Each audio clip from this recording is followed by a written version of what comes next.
प्रदेश से बहुत बड़ी खबर निकल कर आ रही है। अखिलेश यादव जी ने बैरिस्टर सदुद्दीन अवैसी साहब को इंडिया गठबंधन में शामिल करने को लेकर कई बातें कहे हैं। इस वीडियो में हम वो वीडियो भी दिखाने की कोशिश करेंगे अखिलेश यादव जी का, क्या सही में बैरिस्टर सदुद्दीन अवैसी साहब को इंडिया गठबंधन में शामिल किया जाएगा या नहीं। इस वीडियो में पूरी जानकारी देने की कोशिश करेंगे, लेकिन उससे पहले आपसे एक छोटी सी रिक्वेस्ट करना चाहते हैं कि चैनल पर आप अगर नए हैं तो सबसे पहले आप लोग इस चैनल को करें सब्सक्राइब और बेल आइकन को जरूर दबाएं।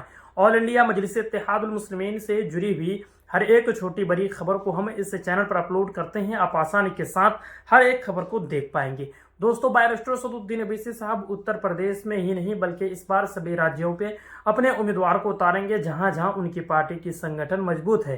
बैरिस्टर सदुद्दीन अवैसी साहब उत्तर प्रदेश के बाद तेलंगाना में लोकसभा का चुनाव तो लड़ेंगे ही। औरंगाबाद यानी महाराष्ट्र में बैरिस्टर सदुद्दीन अवैसी साहब लोकसभा का चुनाव पूरी मजबूती के साथ लड़ेंगे।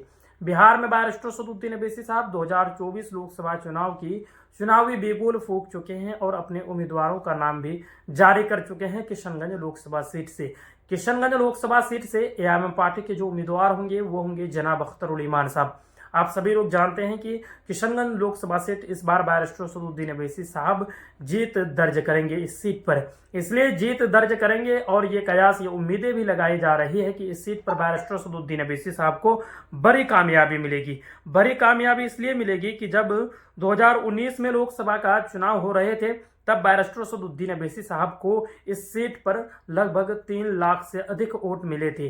और बैरिस्टर सदुद्दीन अवैसी साहब को जिस सीट पर हार मिली थी, जिस विधानसभा क्षेत्र में जहां पे काउंटिंग चालू हुई थी, लास्ट जो विधानसभा क्षेत्र था वहां पे बैरिस्टर सदुद्दीन अवैसी साहब को हार मिली थी। इस बार उसी विधानसभा क्षेत्र से एआईएम पार्टी के जो उम्मीदवार हैं जनाब अख्तर उल ईमान साहब, वो इस बार वहां से विधायक हैं। तो ये कयास से उम्मीदें लगाई जा रही है कि इस बार बैरिस्टर सदुद्दीन अवैसी साहब को इस सीट पर धमाकेदार और शानदार जीत मिलेगी। दोस्तों, और बता दूं आपको कि बैरिस्टर सदुद्दीन अवैसी साहब अगर इंडिया गठबंधन में जाते हैं तो बैरिस्टर सदुद्दीन अवैसी साहब को कितनी सीटें मिलना चाहिए। तो बैरिस्टर सदुद्दीन अवैसी साहब लगभग 10 से 20 सीटें लेंगे। पूरे जितने भी लोकसभा सीट है सभी से बैरिस्टर सदुद्दीन अवैसी साहब 20 सीटें लेंगे और बैरिस्टर सदुद्दीन अवैसी साहब पूरी मजबूती के साथ लड़ेंगे। सभी सीटों पर बैरिस्टर सदुद्दीन अवैसी साहब को कामयाबी भी मिलेगी। अभी वर्तमान के बैरिस्टर सदुद्दीन अवैसी साहब के पास 2 सांसद हैं। खुद बैरिस्टर सदुद्दीन अवैसी साहब हैदराबाद से सांसद हैं। उसके बाद उनके एक और जो सांसद हैं वो हैं महाराष्ट्र के औरंगाबाद लोकसभा सीट से आते हैं। वहां पे उन्हें धमाकेदार और शानदार जीत मिली है। वहां पे बैरिस्टर सदुद्दीन अवैसी साहब अपनी चुनावी बिगुल फूंक चुके हैं।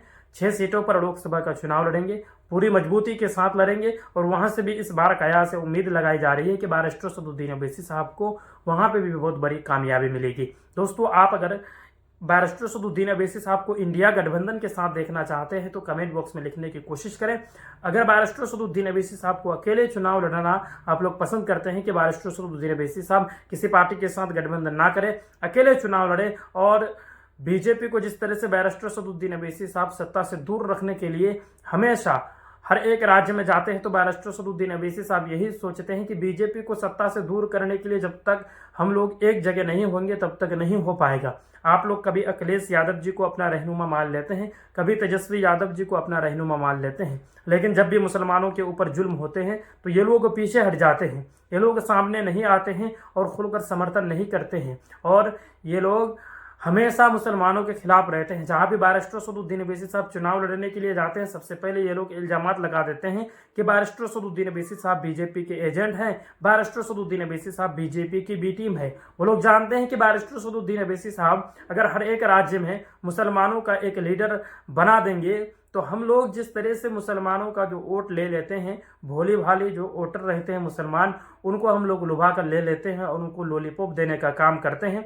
जब भी उनके ऊपर जुल्म होते हैं, जिस तरह से बीजेपी मुसलमानों के खिलाफ रहते हैं, उसी तरह आरजेडी हो या समाजवादी पार्टी हो या कांग्रेस पार्टी हो, सभी लोग उसी तरह करते हैं। बाबरी मस्जिद को लेकर बैरिस्टर सदुद्दीन अवैसी साहब खुलकर बयान दे रहे हैं और बीजेपी के ऊपर प्रहार कर रहे हैं, लेकिन ये जितनी भी पार्टियां हैं सभी अपने मुंह में ताला लगा चुके हैं।